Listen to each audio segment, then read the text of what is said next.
Shark Media. From Philadelphia, where Kamala hadn't picked a VP yet before we all went to the bar last night, this is Ballot. That's right. Last I heard, she was going to make her pick by Tuesday morning.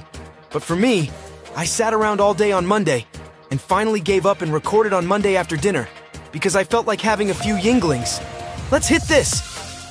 Robert F. Kennedy Jr., not content with just running for president, has decided to share his resume as a bear prankster? That's right, folks.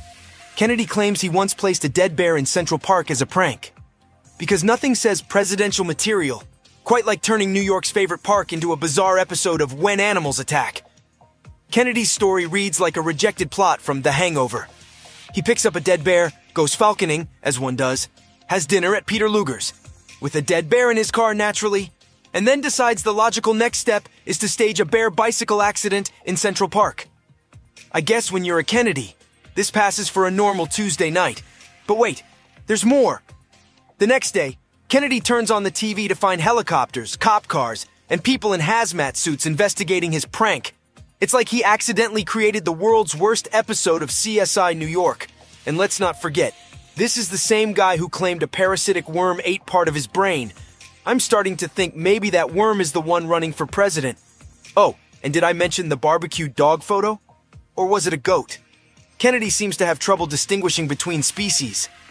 Maybe we should be grateful he only put a bear in Central Park and not, say, a giraffe. This whole story is crazy. I mean, even my ex-girlfriend Norma isn't so crazy as to bring a dead bear to Central Park. She would just complain about the heat and suggest we stay home and watch 15 episodes of Gilmore Girls anyway. Let's see what else is nuts today, other than RFK and Norma. Now we've got Republicans for Harris, a group that sounds about as likely as vegans for steakhouses or cats for vacuum cleaners. And who's leading this charge?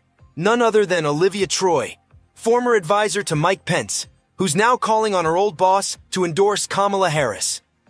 Troy says it would be an amazing dream if Pence endorsed Harris.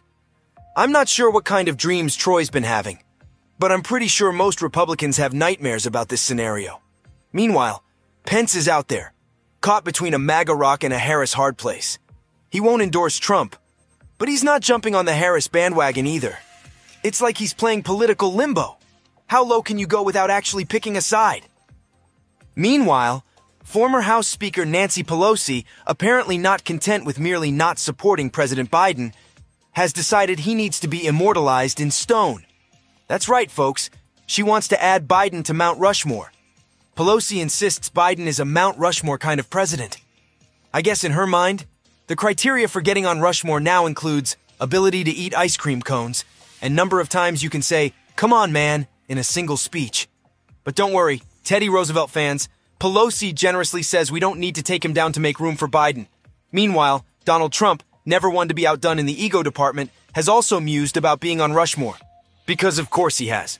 I'm surprised he hasn't suggested renaming it Mount Trumpmore already. It seems J.D. Vance's wife, Usha, has decided to play the role of political translator, turning her husband's childless cat lady's comment into a Rosetta Stone of misunderstanding. Because nothing says, "I support struggling parents," quite like insulting people without kids, right? Usha claims JD's comment was just a quip. Ah yes, the classic political defense. It was just a joke, bro. I guess in the Vance household, zingers about childless politicians are what passes for dinner table conversation. But wait, there's more. Usha insists JD would never, ever, ever want to say something to hurt someone who is trying to have a family. Well, mission accomplished. He only managed to offend, let's see, childless people, cat owners, and anyone with basic human empathy. Nailed it. And let's not forget the victims of this feline-centric slander. Kamala Harris, AOC, and Pete Buttigieg. Apparently, in Vance's world, stepchildren don't count. And adopting kids is just a clever ruse to avoid the childless cat lady label. But the real kicker? Trump's ringing endorsement, he is very family-oriented. Wow, what a glowing recommendation. It's like being called somewhat literate or occasionally hygienic.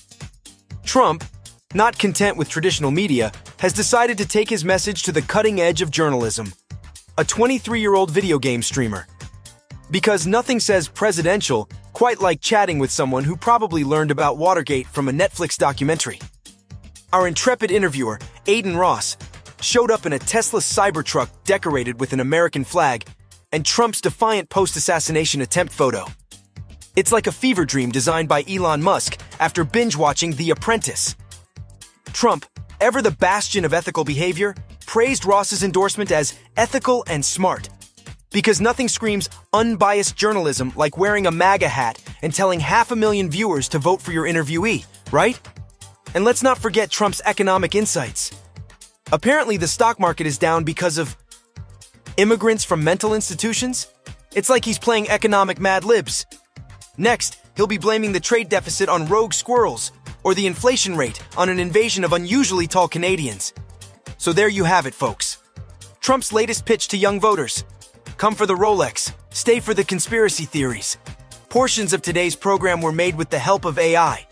Like, AI must have made up that RFK Bear story. No way that's real, right?